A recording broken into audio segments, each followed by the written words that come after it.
This segment is brought to you by JigMasters Jigs. When in doubt, get the jig out. Go to JigMasters.com and use promo code PNF20 and save 20% off your next jig order today. Welcome to the Paddle and Fin Podcast Network. This is the final cast segment with your hosts Brad Hicks and Josh Eldridge, where we cast our final opinions on all products, good and bad. Welcome to the final cast.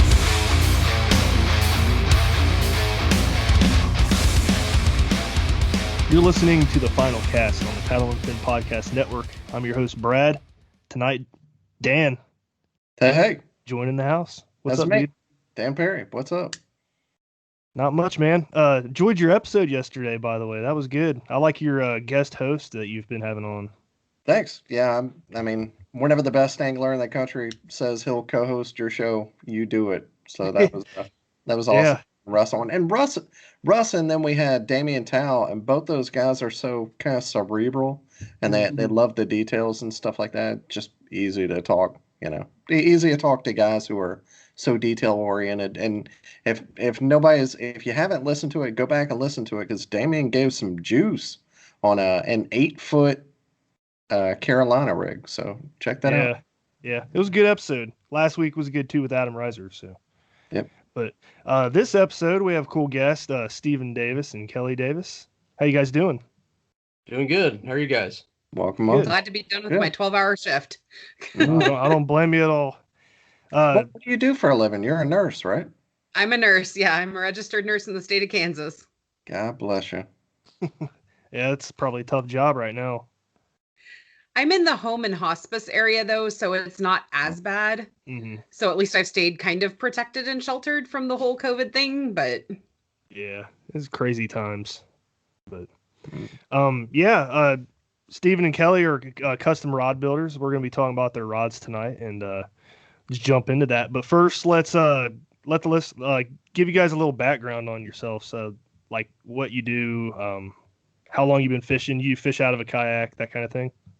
Yeah, we actually just got kayaks about maybe 6 weeks ago. That's about as long as we've been in kayaks. Cool. We bought Kelly's first. It's a new canoe, Frontier, and the very first time out that she had it out went great the first day, and then tournament day came along and she dumped her kayak 10 feet from the ramp. Earned the nickname Wet Duck in the process by some of our friends.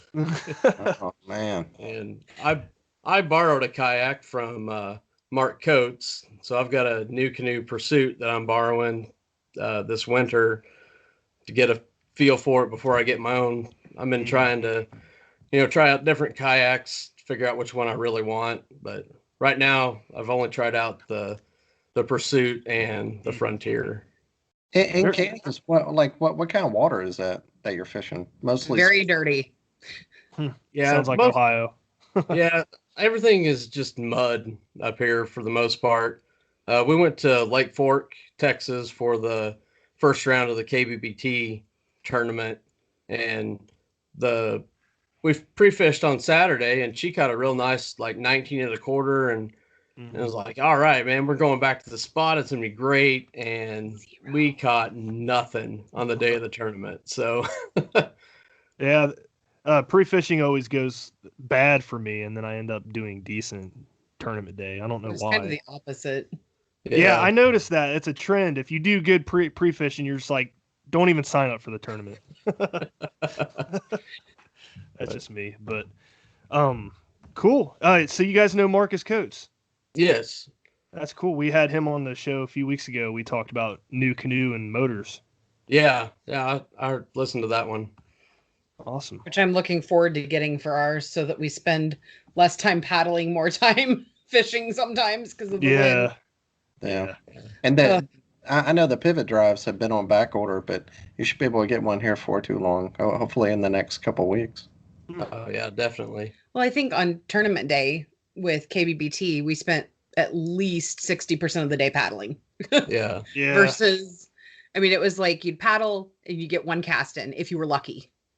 If not, you just paddled and then had to paddle more and then had to paddle more and then maybe cast. But I mean that's a whole debate between paddling and pedaling. I'm totally pedal or motor. Like I am not a paddler. I do not want to paddle if I don't have to. But I would enjoy it just going out and sightseeing and stuff. But yeah, if I'm trying to absolutely. fish in a tournament, not so much. Yeah.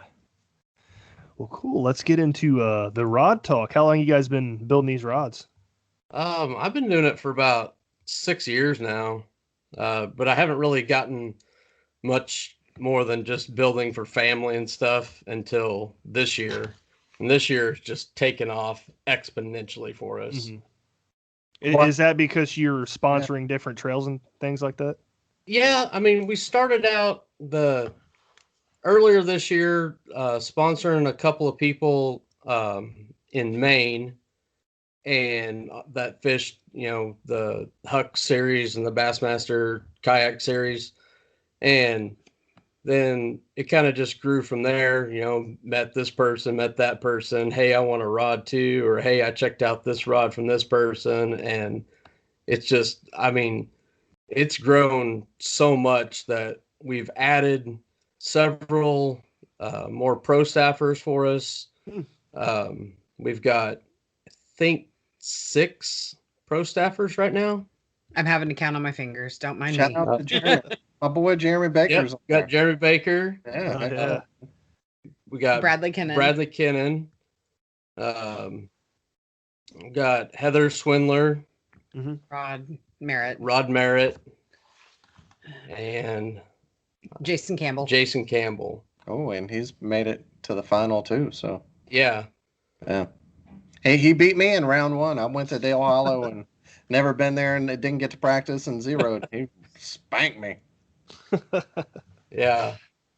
We actually went down to Jason and his wife's house, Tina, when we were down there for our first round of the KBBT tournament, and got to hang out with them and actually get to meet some people that, we'd only talk to on the phone or via text or whatever. So that's been pretty cool too. Very cool. Yeah. Kelly, what do you do for the your side of the business? I know we've talked about it a little bit. Steve and I kind of married into it. Steve and I got married 3 years ago, and he was a really good friend to my late husband. My late husband passed away of cancer in 2016.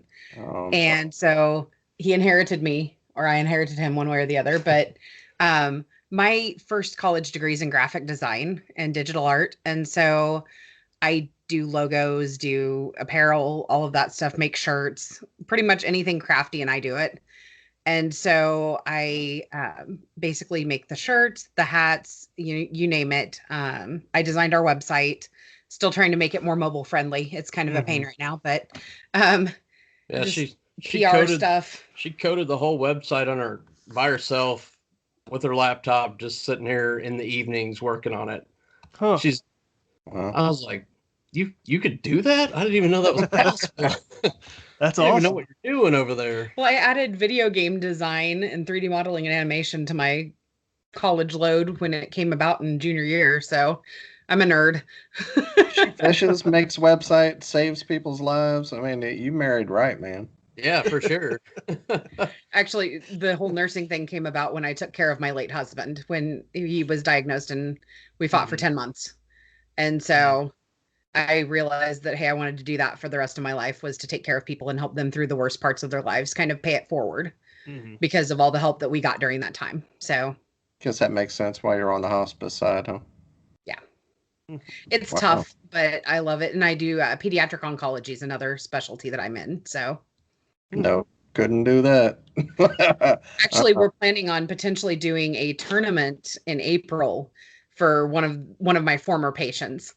And she's a little 2-year-old with leukemia. So sign me up and tell us about it, and we'll spread the word on the Reel Down.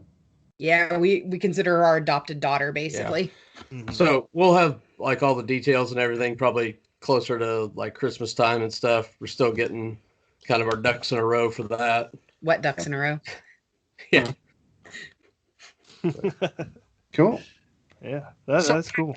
If you've been building rods for 6 years, how do you get into that? Like, it takes a lot of stuff to do that, right? It's not like like you have to buy a lot of equipment. So if you're going to get into it, it's not like, oh, I'm kind of going to dip my toe in, I'll spend a few dollars. You have to buy a bunch of stuff, right? Yeah, so I was down at my parents' house down in Florida, and they had the Florida Sportsman magazine, and there was an ad in there saying, "Hey, build your own custom fishing rod." I'm like, I want to do that. So I got like the starter kit for Christmas, and it just had a hand wrapper in it, and like it came with like 4 spools of thread and an electric dryer, and then they had the YouTube videos, and I just watched a lot of videos and then just kind of figured it out, and I keep a journal, like a build book of all the builds that I do. And I started, just writing down some basic stuff to begin with. And now I'm up to writing like a full page on every rod that I build, just so I can duplicate that same rod, like as far as where the guides go, and hey, this worked really well for this rod, or hey, this one didn't work so well. Don't repeat that mistake on it.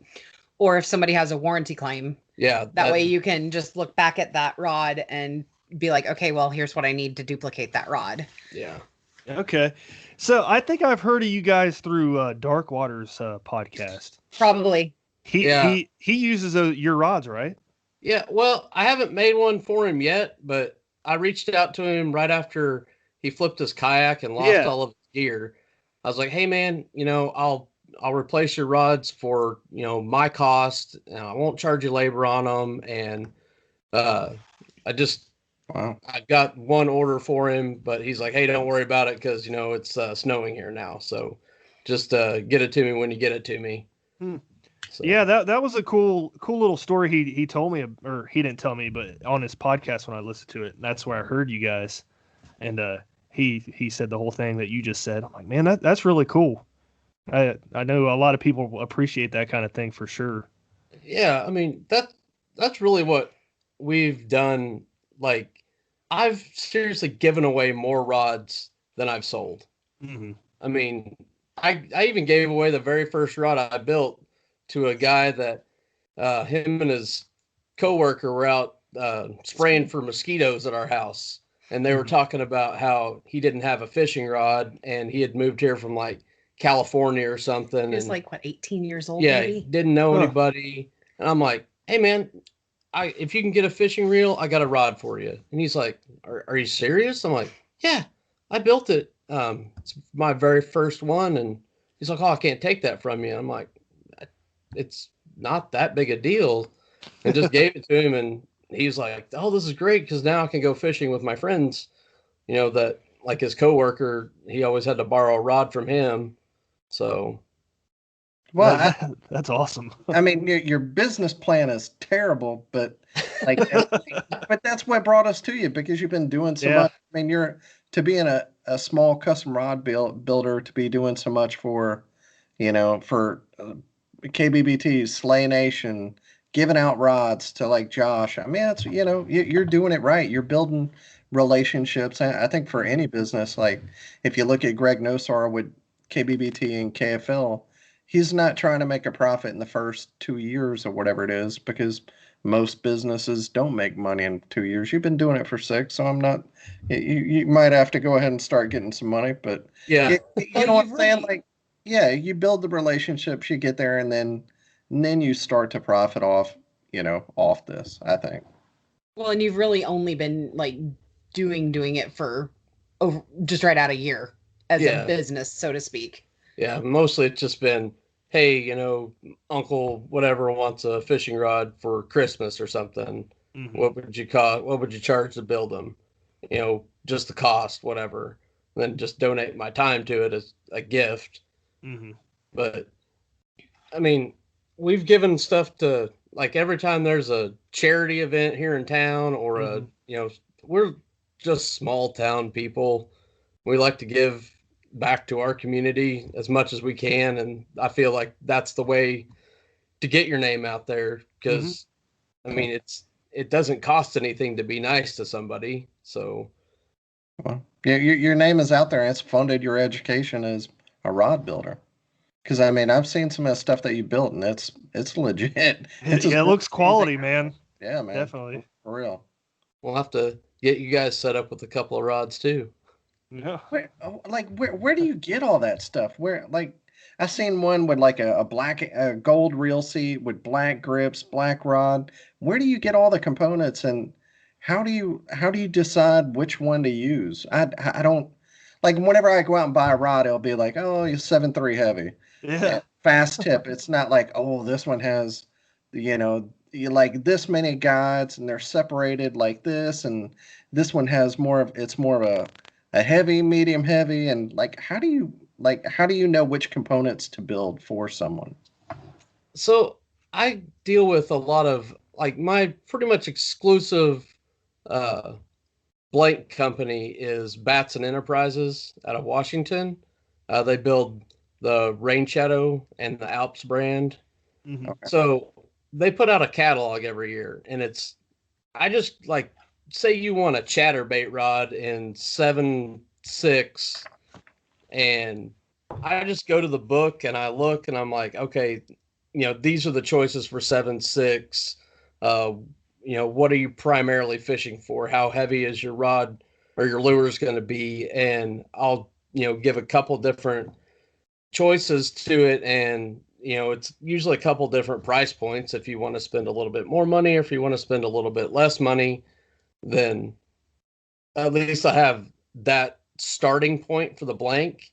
And then from there, it's just, hey, what color scheme do you want to go with? Mm. So, I mean, like the gold and black rod that I'm building, it's for Bradley Kennan. Yeah, the Houdat rod. Yeah, so he wanted a Saints theme rod. So I said, okay, well, I'll get the gold reel seat, and I only use the aluminum Alps reel seats because I just find that they're the best quality for us. There you go, right there. That's it. I'm on the website looking at it right now.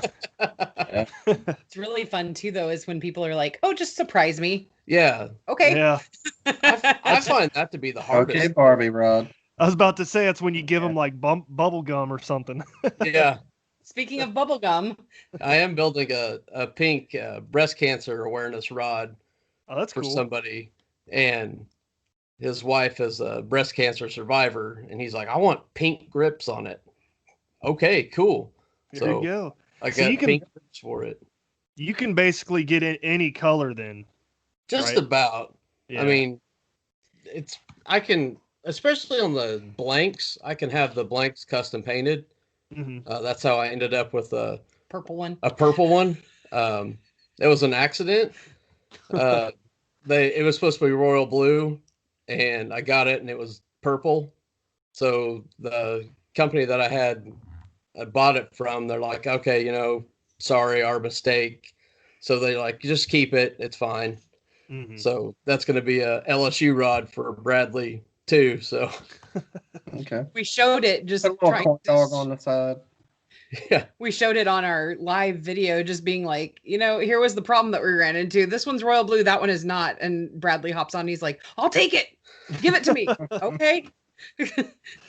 So what, if somebody's coming to you for a rod and they say, they want this kind of rod, whatever it is, what's the price range somebody could expect for a custom rod? Is that something you can tell us? Oh yeah, for sure. So I start at $300. And that includes blank up to 7'3", medium heavy. If you get over 7'3", the price jumps up quite a bit. And I mean, I just pass that cost on to the person that's getting it. If they want 7'6", you got to pay for the extra. I don't upcharge it or anything. It's just, that's what the price is on the blank. Mm-hmm. So you get, the blank medium heavy up to 7'3". You get the aluminum reel seats, you get aluminum winding checks, and then you get your color choice of the thread wrap for the guides, and the guides are stainless steel guides. And then you also get a color choice on the reel seat and on the wind grips. And then if you want to do extra stuff, you can have an upgraded guide set and it's $50 extra for the guide sets that are the premium guide sets. Mm-hmm. And then we do $50 extra for the carbon fiber grips and $30 extra for cork grips. And So, yeah, go ahead. What do you mean by guide sets? Like ceramic guides or stainless steel guides? Is that what you're saying? Well, the stainless steel guides that I normally use, they're called minima guides, and they have a stainless steel insert inside the, like instead of having like a ceramic insert, these are like stainless steel, pretty much braid proof. Yeah. The premium ones are the Alps brand guides, and they have, you have your choice of like titanium frames, different. They have nickel finished frames, then they have colored inserts that you can get for them also. I did a rod for her for a casting rod, and it has the chameleon, like color shifting kind of guide set in it. Flop. I bet that's cool. It looks like an oil slick, basically. You've got like pinks, purples, greens. Yeah, and then I did mine in cobalt blue. Cobalt blue. Huh. That's cool.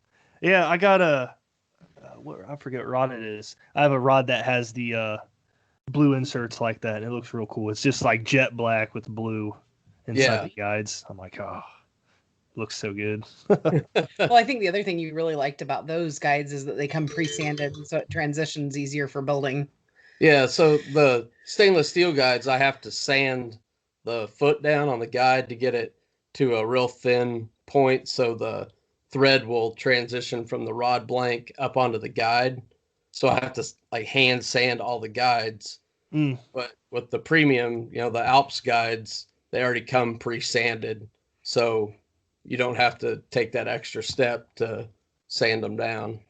Okay. So you got spoiled. Yeah. I've actually heard of that Alps brand before too, and I don't remember where I've heard of them, but they look awesome. And I kind of want to back up a little bit and have you talk about the rod seats a little bit, because they just look so freaking cool. I was telling Dan before we started, we were looking at the picture, and in our group chat, we were talking about Star Wars. I was like, dude, these look like a lightsaber. Yeah, definitely. But yeah, talk about the seats a little bit.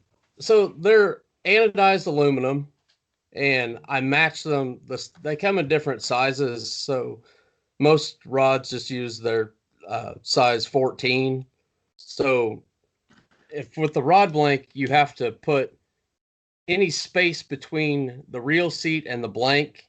So say there's a gap in there, I wrap tape around it to make an arbor, and then you don't notice it because I coat everything in epoxy, so it seals it all up inside when I glue the reel seat down.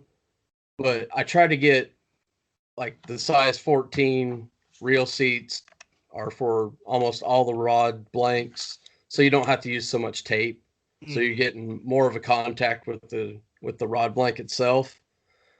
But with the bigger rod blanks, then you got to go up to like size 16 seats, and usually like the extra heavies rods, you don't have but maybe a few turns of tape that you have to cover up with epoxy to get it, seated up just right. And let me grab one of the reel seats real quick. Yeah, He go ahead. started doing the carbon or the graphite reel seats, but they're the ones that people most often mistake as plastic. Yeah. And I mean, I completely agree. They do. They look and feel like plastic. And this was back in the very beginning when he was starting to try to sell rods.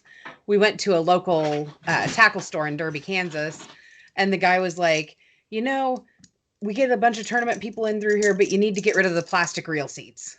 And so that's why we started looking at the aluminum, and then we've fallen in love with them. That's all we use anymore. So yeah, they look awesome.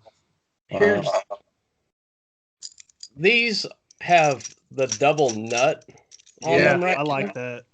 And then there's it's a type of plastic. It's the Delrin plastic that goes in between, so you're not putting like metal on metal when you crank it down. So what he's showing, if you're listening, he's showing the reel seat.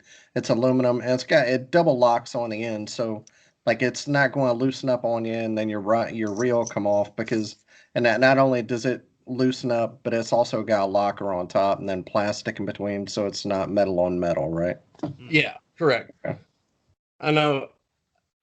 With some of the, just standard off the shelf reel seats, you end up, several times a day while you're fishing, you got to tighten them back up. But with that double lock on there, you tighten it down, and then it's just like a locking, if you lock a regular nut together and you lock another one on top, and there's no way it's coming off. Right. Yeah, I use I have a Fenwick rod that has that. It has, but it's not as fancy. It has two plastic nuts, I guess. Yeah. And you screw it down like how yours is. Like I said, it's not as fancy, but yeah, it does not come loose or anything where you have to tighten it up. So. And I keep mine in a rod box on my trailer, so they bounce around a lot, and sometimes, yeah, my reel will come off my rod, and man, to have that lock on all of them, whew, that'd be nice. So, like, if I've never owned a custom rod, why a custom rod? Like, is it a quality thing, or is it just customization? It's both. It's all about how the rod blank is, prepared for wrapping. If you watch some of my videos, I know I did one a couple weeks ago or last week. It's called spining the rod. Mm-hmm. So you put the rod blank on the ground and you put a big arc in it, like put your hand up high and then you put a big bend in it, and then I use my fingers and I twist the rod blank in my fingers, and you can actually feel it like roll. It'll be like rolling easy, and then it'll just snap into place. Mm-hmm. And that's where the spine is. And you want to put the guides along that spine. Have you ever had a fishing rod where you feel like you're fighting the rod all day, like it's wanting to twist in your hand, or you're fighting a fish and it's wanting to twist your arm one way or the other? Mm-hmm. That's because the rod blank wasn't spined when they put the guides on. So not only are you fighting the fish, you're also fighting the rod blank itself, and it makes you more tired throughout the day because you're fighting two things instead of just fighting the fish and using the blank itself to help you fight that fish. So it's just, the custom touches like that, and then, getting the color scheme that you want, not what they have at the store.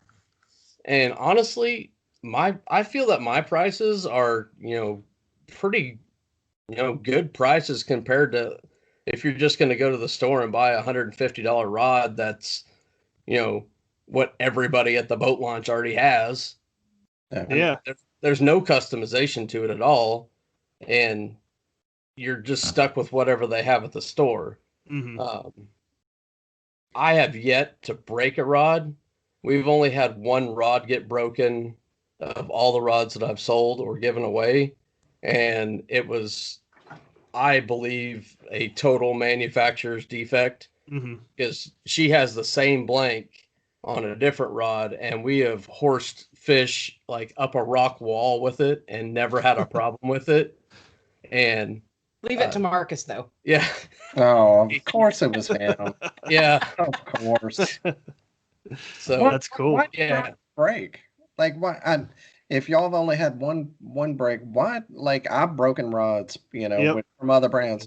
Why is it I don't break many? Because I have a sissy hook set, but that's about half my problem with fishing. But but like, why do rods break? Why is that a common thing? That's back to the spining thing, because when it's twisting and stuff like that, when all of that force from the fish is pulling on it and you're pulling in the opposite direction, if you're not working with the natural curve of it, it's basically how a bone gets fractured. Okay. It puts stress in places that it shouldn't be, and so it just shatters and snaps. Or if you shut it in the car door. Or sword fight, as somebody brought up. So I've actually had a couple 13 fishing rods where I've broken the tip off trying to boat flip a fish. Yeah. So I hate to say it, but I got a deal. I won't say the brand, Quantum, but Hey, their reels are good, but their rods, I have broken the tip off every single one. I own like 4 of them, and I've broken the tip on every single rod. Every single rod. And I was those gonna are say, man. 50 plus rods. Yeah, I was gonna say, don't hold back. We're a product review show, man. Yeah. We share our opinions here. We don't care. Yeah. I like their reels, but man, they gotta get their rods together. I'm definitely never buying another one now that I know the difference after a show. I think I'm just going to have to get good rods from now on. Yeah. Yeah. I've decided that I'm not buying any bad reels anymore or cheap reels. For sure. I got a Stratic spinning reel. You can cast a mile with that thing. Yeah. And the drag is so good. Yeah, and then we got her a Daiwa. What was it? Tatua? Yeah, whatever. Yeah. Tatula or whatever. I don't like spider. I'm not buying anything with the tarantula one. Yep. I have one of those rods. That's a great rod, by the way. But yeah, you mentioned the price points. You start at 300, and that's for the whole package, right? Yeah, that also includes shipping. Okay. Yeah, you're right. You're right in line with all these other custom rod makers I've talked to. So that's cool. Yeah, I mean, as long as it's in the lower 48, I'll include shipping. If it's somewhere else, we'll have to share shipping. Or if it's longer than 7 whatever that the post office won't take, that we incur a huge upcharge for it being oversized package. Oh, Matt Linzeman is also one of our pro staffers. I just remembered that when we were talking about shipping, because I had to overnight a rod to him before he left Michigan. And it cost me like $65 to overnight it. So we ate the cost though, because it was this dude's fault. Yeah. I didn't get it in the mail on Friday like I needed to. And I'm like, I'll eat that one. Monday rolls around. That's on me. Hey, that's cool though. I like it. I have another question. Do you ever put the Savior rod retrieval devices on them? Is that something you do? What is that? Have you seen those? I've never heard of that. Yeah, it's a float that you buy them and you have to put them on there yourself. It's like a float that it goes on the end of your rod tip. Like you take off the end of your rod cork or EVA, whatever it is, and you add this float on it. And so whenever it goes in the water, it's kind of like a automatic life jacket. It'll pop out and this thing comes out and floats with a string on it up to the top. So if you drop they're like $20, $25.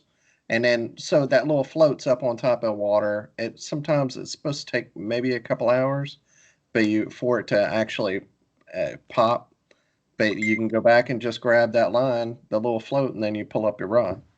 Oh, that'd be awesome. My jitterbug's what saved mine. I totally feel Josh's pain now about his flipping the kayak and losing stuff. Luckily, I didn't lose anything in mine, but. So is that something that you could install on one of your rods if somebody wanted it? I would imagine. For sure. I don't know why I couldn't. Yeah, well, we did an episode with them, and like Dan said, your water or your rods get submerged in water. It has a little tablet inside that when it dissolves from the water, it gets in it, it pops, and then the thing that connects to the rod, it floats to the top and has 50 feet of braid. So, yeah, it's a cool little retrieval device that's getting real popular with kayak anglers around the country right now. I've got two, but I don't want to put them on because I don't want to mess with that. I'm liable to mess up my rod. If I could buy one, no, I don't know. I actually sent Steve. I sent Steven a link. Okay. Sweet. Yeah, it's SAVUR. If anybody's.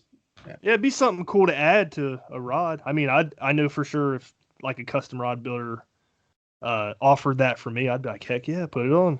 Yeah. Extra $25. Why not? Yep. Nice. I forget what I was gonna say. So you've been building rods for a long time now. Like, do you have an end goal, a vision of where you're trying to take Davis custom rods? Honestly, I would like to be able to do this between this and our farm, do that full time. and not have to do right now I work 7 to 3:30 Monday through Friday, but just being able to do this full time would be awesome. That would be my end goal for this. But even if I don't make it that far, it's still going to be a win for me anyway, because I like doing this. It's fun. Sounds like you, by the way you're growing though, man, you're right on track. Yeah, I cannot believe how many people have commented or viewed our live videos on Facebook. Cool. I mean, there was one night that we had I don't know, 6,000 views or something. In under an hour, I believe. Wow. I mean, we were awesome. 2 weeks before that, we had 10 or 11 people watching it. That's and then crazy. It just exponentially grew. That's crazy. Have you seen the orders come in kind of spike along with it? Yeah. Right now I've got 6 rods that I'm working on. And, there was some years that I didn't even build 6 rods in a whole year. Damn. And right now I've got 6 that I'm trying to get done in the next 3 weeks. It would be, hey, I'm building a rod. And then 6 months later, oh, hey, I need to build another rod. Now it's, okay, well, I've got 3 more orders in. And yeah, there for a while, it was every Friday night I would get, 2 orders just from people watching the video. I would imagine it'll probably pick up again in the spring. Yeah. Yeah. Kind of what's the limit of production to where you have to kind of up your equipment? You know what I'm saying? How many can you make before you have to take that next leap from small to medium, I guess, or small to large? I think we're pretty much at that point. All right. We're going to get another, it's called a power wrapper. So it's basically like a sewing machine motor. So you push down the foot feed and it turns the rod while while the line wraps on it for the guides. And I'm going to teach her how to wrap guides. I mean, obviously I'm going to be, quality control number 1. And she said I could be as critical as I needed to be for. It won't be anything I haven't heard. Let's put it that way. No, I'm married. Don't do that. Don't do that. You're making a mistake. Don't critique your wife about anything. That's the thing, though, about the fact that I make crafty things already is I'm used to being critiqued. So yeah. I mean, I feel like this winter we're gonna wait for the Black Friday sale and try to get one. That's what I did a few years ago when I got mine, was wait for the Black Friday sale and got it for $50 or $100 off. So they're usually about $400 for the power wrapper. Okay. So, but I mean, it's a significant investment, but it'll double production though. So, I believe it. So that's where the bottleneck is wrapping them, I guess.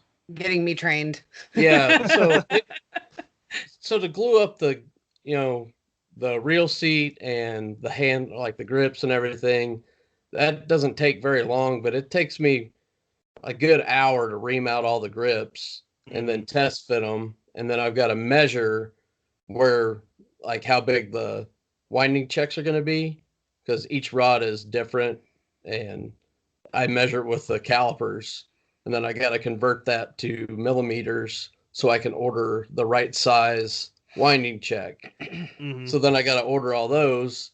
And I've been trying to have a group of rods that, are waiting to get their winding checks, and everything's 4 or 5 of them have their handles ready to glue up, and then just keep them moving as a batch. Gotcha. So I can work on, get 3 or 4 of them all glued up, ready to go. They sit for 24 hours before I can do anything with them. And then the next night I'll be working on grinding the guides down, laying them out on the rod, getting them, where they need to be. And then, the next night start wrapping them. And if I have to, I can wrap an entire rod in one evening. But I prefer to break it up over a couple of nights, just because it gets real tedious, and it's kind of boring just staring at. Yeah. Yeah. That's cool though. So the thread that you use for the guides, is that all customizable too, like colors and everything?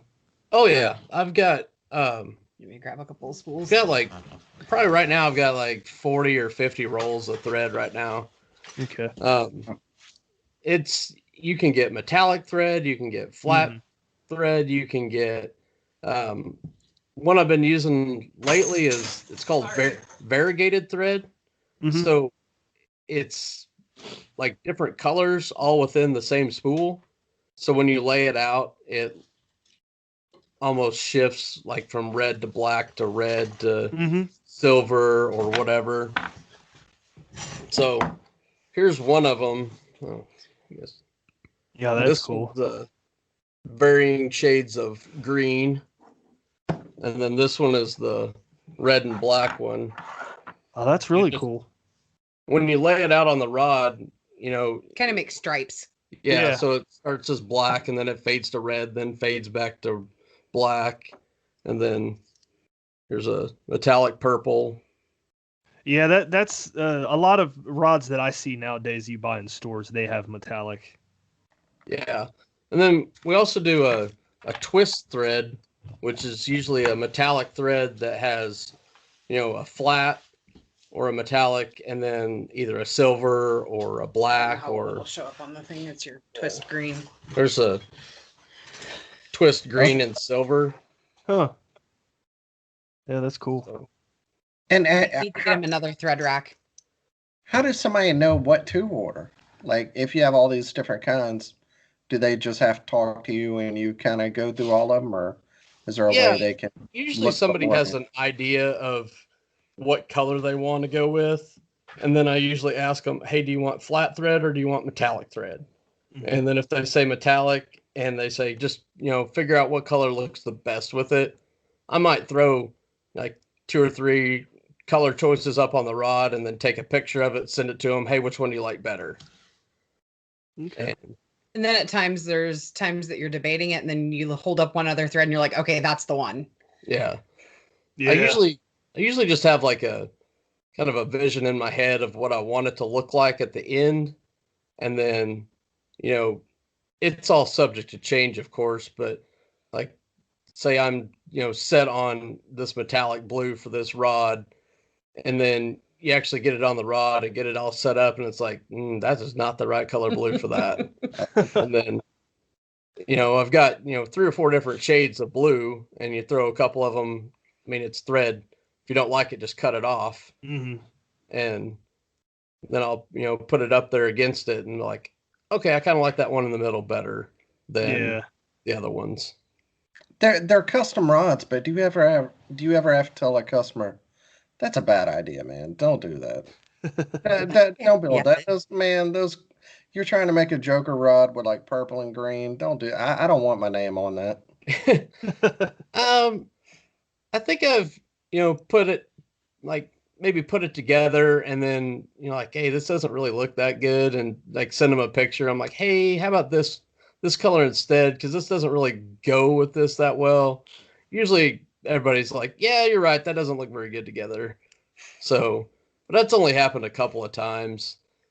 And one of them was a rod that I built for her, and it was going to be purple and gold, and I got the purple reel seat and put it on there, and then put the purple grips up there. I'm like, this doesn't even match. It's not even the right color. Well, and then we couldn't find a purple thread to go with it either. They were all 3 different shades of purple, and because I love purple, and it was just like, ugh.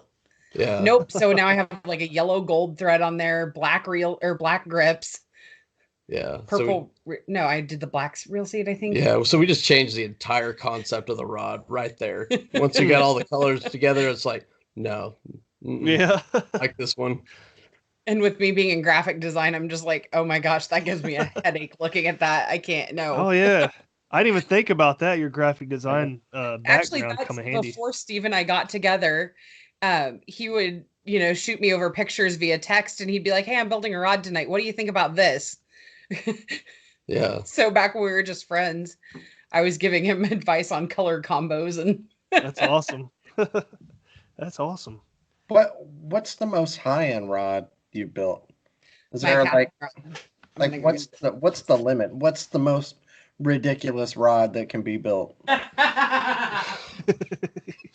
Well, sky's the limit on rod blanks. The two casting rods that I built, one for me and one for her, with all the components that I put into it, I would charge $500 for both of them. Just because I was like, well, I'm building this for us. I'm going to go all out on them because this is, I'm not going to sell it or anything. So I'm only in it the cost of the product. It doesn't matter how much time I put into it. Yeah. So I would say around the $500 mark for value wise of stuff that I've built. Do you want to be ruined though? Like, do you want a rod that nice? Because then every other rod you have is going to be garbage in comparison. Yeah. Yeah. Well, that's true. But I mean, for hers, well, for mine, I put the carbon fiber grips on it, and those are awesome. The cobalt blue seat and the cobalt blue guides, and on a titanium chrome finish rod.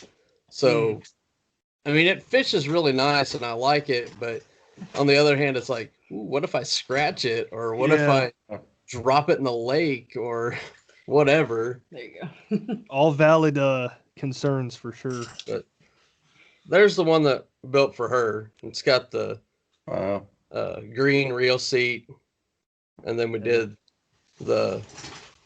I did the marbling on it. Yeah. I don't know if I get black. Shows up. Oh, that's cool. Wow. With like black wing grips. Yeah, black and silver. Oh, yeah. Speaking of grips, like I saw a picture where you guys had Texas Longhorns logos and stuff. Yeah. How do you guys do that? I bought it from a guy down in Texas that builds those. He does custom inlays on those. Okay. And they're $75 for the grip set. So it's about, I don't know, 3 times as much as a wind grip is, but he does them all like there it is in his shop. He hand cuts it all out with like X-Acto knives and stuff. Huh. And glues it all in. And Dan, I got to show you this picture because it's pretty legit. Look at that. Wow. Red, white, and blue, and along that burnt orange. Yep. Yeah. That's pretty cool. I didn't know. So you guys have like a partnership with him then? I just saw him pop up on I think it was like the Rod Builders Guild Facebook page. He was just showing off some of his work, and I'm like, oh, I need some of those. And I just hit him up for them, and he's like, yeah, I've only built like 3 sets of these. I'm like, I'll take that one. Heck yeah. So that's cool. So what's kind of the turnaround time of a rod? If somebody messaging you to them getting it, like what's the average amount of time it takes? Like 4 to 6 weeks. Okay. It's pretty quick. I mean, we're really at the mercy of shipping right now, like shipping to us.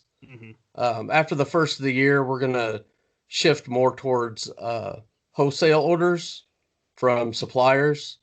There's a minimum order of like $1,500 from the company that I want to order from. So we have to save up a little bit of money and make a larger order. But now that I know kind of what everybody's looking for, it'll help me order stuff that I can keep in stock now instead of having to wait a week or 2 to get something. Gotcha.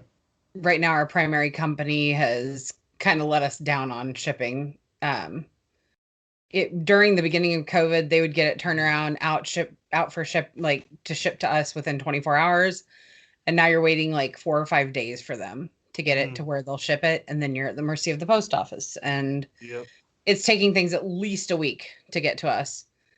And then just barring disastrous stuff happening at the farm. Yeah. Yeah. Yeah, And there's different like blank builders. How do you know which one to go with?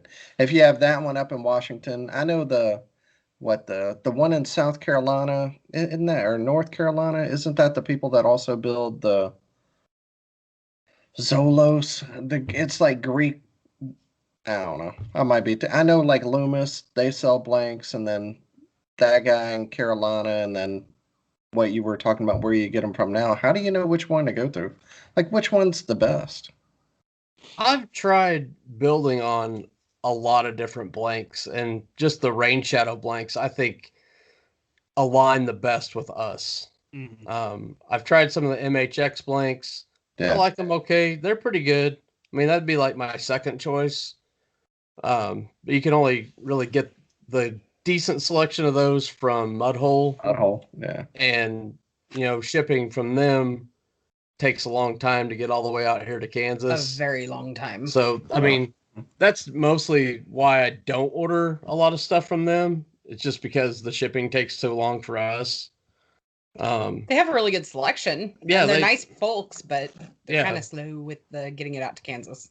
Yeah, it's just Where are they at? Tennessee? Is that where it's at? no, it's in Florida. Oh, okay. Yeah. Florida. Now, a phenomenal company that we've worked with is Voodoo Rods. Yeah, down in Louisiana, I get a lot of like the variegated threads. That's where I get their stuff from. And your marbling pigments. Yeah. We didn't talk about the rods much. What exactly are they made of? They're graphite. Okay, like And then- 30 or 40 ton, something like not- that. Yeah, I think they even go up to like some of the 80-ton ones. Okay. And then a couple of the rods that I've been building are half carbon fiber, and then the other half is graphite and S-glass blend. Mm-hmm. So it's a blend between fiberglass and graphite. And I really like those blanks because you have the lightweight of the carbon fiber down on the bottom half, and it really gives it a lot of backbone to pull up some big fish or pull it through grass. Mm-hmm. Right now I've been using those for frog rods. Oh, wow. Okay. I figured you were talking about like moving baits, reaction baits, Mm-hmm. pranks and stuff like that, but for frog rods too, huh? Yeah, it's actually marketed for a crankbait rod, Mm-hmm. but I've been using them for frog rods, and they're really stout on the backbone, but they have the sensitivity and the fast tips on them. So the rod will really load up and you can feel the bite, but you have enough power in the back end to pull it out of thick grass. I'm And not much of a frog guy, so I don't know. And they're made in the U.S., right? Yep, those That's are the one line of rain shadow that's made in the U.S. yeah. That's awesome. That's awesome. I like it. It's called the Judge. Yeah. All And right. I think what did he say on his little webinar the other night? He said, because it's the rod to judge all others by. Yeah. Was what Batson himself quoted I it like it. as. Bold They words. look sick, I like it.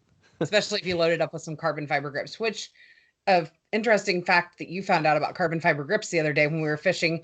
We got selected to do the fish off because we both brought in 0 on the first weekend of KBBT. And so everybody wanted to see husband versus wife, which we both brought in. No, you got one, didn't you?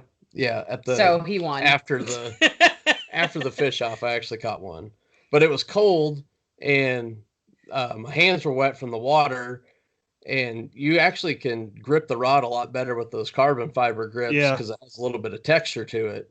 So it didn't feel like it was slipping out of my hands or anything. Yeah, that and they're extremely light. Yeah. But, And they look awesome. Yeah. there's another thing that's getting real popular since we're all kayak anglers. Do you offer rods that have shorter butts for kayak anglers? Yep. I've actually transitioned to that over the last 3 months or so. As I used to measure it, like put the butt grip clear down here on my elbow, Mm-hmm. and I built a lot of those.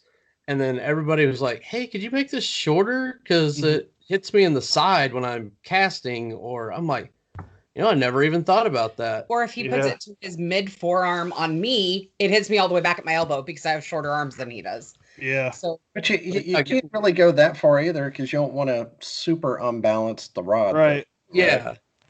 Yeah. So I've been making like between the split grips, making it like, 3 inches or so between the butt grip and the rear grip. And that's really been, I haven't had anybody say that it was too short or too long. It was just right for kayak fishing. So. Well, and you mock them up and then you hand them to me and ask me if it's comfortable. Yeah. Yeah. Because I've got the short arms. So. Yeah. It's so weird going from a rod that has a longer butt to a rod that has a shorter butt because I have one of both in my boat. And I go to pick up the other one after using a long one, and I cast, and I completely miss grabbing the end of the rod after, like when I'm casting. Yeah. I miss grabbing the bottom of it. I'm like, what the heck? Oh, yeah, it's too short. I hate a real long one in the kayak, though. I have a couple of spinning rods there like that, and it is the worst. Yeah, I hate, especially when they're digging in your ribs or something like that. Yeah. But I can't wait to have a way to set up my rods on the kayak that I'm not screwing around trying to get them out so I can fish. Yeah. Horizontal rod storage on the new canoes, though. Yeah. That's nice. Holler ass, we can get you set up with Yak Gadget. We can get you one of them. We'll not get you one, but we can help you get a Yak Gadget low pro crate. They're the best out there. Yeah, for real, they are the best out there. Yeah, I like them too. They're nice. Well, cool. I don't really have any more questions if Dan does. No, I appreciate y'all being on. It's fun getting to learn about custom rods, man, and really appreciate everything you've been doing for our community and giving back, and glad we were able to have you on. Yeah, thank you for having us on. It's been fun. You do donate a rod a year to a veteran. Yeah, I thought that was something I'd bring up too. Yeah, I forgot about that. Every year we 10 years in the Air Force. Just no. Every year we give a custom rod away to a veteran. Been doing that for about 4 years now. Usually it's just somebody contact me and like, hey, this, I'm a combat veteran or whatever, and I'll just like, okay, cool. What kind of rod do you want? I started doing it when I got partnered up with Heroes on the Water over in Northwest Arkansas. I built a rod for them to give away at one of their events, and then I've built a custom set of cork grips. I do like a checkerboard pattern, and I did like a red, white, and blue pattern to it. Mm-hmm. And then another builder over there built the rod, and then they gave it away as a basically like Angler of the Year kind of thing for their series. Mm-hmm. So could you do like a black reel seat with like an OD green rod? Yeah, definitely. Yeah, that'd be pretty awesome. We have a company that we work with for decals that we get like infantry insignias and stuff like that printed out, and we put them on the rod. I think you might have some people message you about that. I can see some, some crayon eaters and some seamen out there wanting a custom rod. Josh Smith. Yeah, there you go. I was in Air Force. We like to make fun of each other. Oh yeah. One more question. Do you put, or are you able to put people's names on the rod or anything? Oh yeah. Yeah, I write something on almost everyone's rod. I just have like a pen that you dip in ink, mm-hmm. and I dip it in like enamel paint. Tester's model paint. And then I write something on the rod, or if you want like a saying on there or your name or whatever, I just write it on there. And I write all the specs for the rod mm-hmm. on the blank too. And then I put a layer of epoxy over them so it doesn't come off. And it takes a steady hand, doesn't it? It does. I tried. I know. I wiped it off. Mine said nothing on it on the 2 rods that I finished up. He's like, I can't do it. Hey, I do like that though. It's like little touches like that on rods where you can tell it's handwritten. It just looks cool. Yeah. I'm gonna order one and I'm gonna get on there. F your lips. Yeah, we'll put whatever you want to say on there. Cool, man. Well, thank y'all for being on and keep up the good work. All right. Thank you guys. Appreciate it. Before you go, you guys want to plug your social media and stuff, website? Oh, go ahead. Yeah, we have Our Facebook page, Davis Custom Rods, and then we have Instagram page, Davis Custom Rods also, and the website is www.daviscustomrods.com. Yeah, easy. Cannot mess that up. And then, yeah, just, that's pretty much it. Or look up Kelly Davis or Stephen Davis. Yeah. With PH. If they want to message you about getting a rod built, how do they do it? Just on any of them, just message you? Yeah. I check them all the time, so I'm on all of them too. You can message the page and it sends a message right to my phone, a notification to my phone. Same thing with Instagram. Awesome. Good deal. And again, thanks for coming on the show. I had a blast talking rod making. It was awesome. Yeah, definitely. Also, Dan, thanks for joining me, man. Yeah, man. I know running a show by myself, I'm not very good at it, so it's always nice to have somebody helping me out. Yeah, kind of like our lives. Yeah. All right, guys. Well, everybody have a good night. We'll see you guys next week. All right. Sounds good. Thanks for tuning in to another killer episode on Paddle and Fin. Don't forget to go check out our website at paddle_and_fin.com. Don't forget to check out the YouTube channel at Paddle and Fin. If you got a question, comment, want to hear from a future guest on a future episode, feel free to email us at paddle_and_fin@gmail.com. Don't forget to follow us on social media at Paddle and Fin on Facebook and Instagram. Shout out to our show supporters, Angler. The Angler button and app just makes for a better time on the water and creates a virtual logbook for every fishing outing out on the water. Shout out to Rocktown Adventures, located in Northern Illinois, for all your kayaking, camping, and hiking needs. TRC Covers, protect your investment. Ketch Products, shout out to Ketch Products. Go to ketchproducts.com and put the Paddle and Fin logo directly on your catch board. Shout out to JigMasters Jigs. When in doubt, get the jig out. Go to JigMasters.com, use promo code PNF20 and save 20% on all your jig and tackle needs.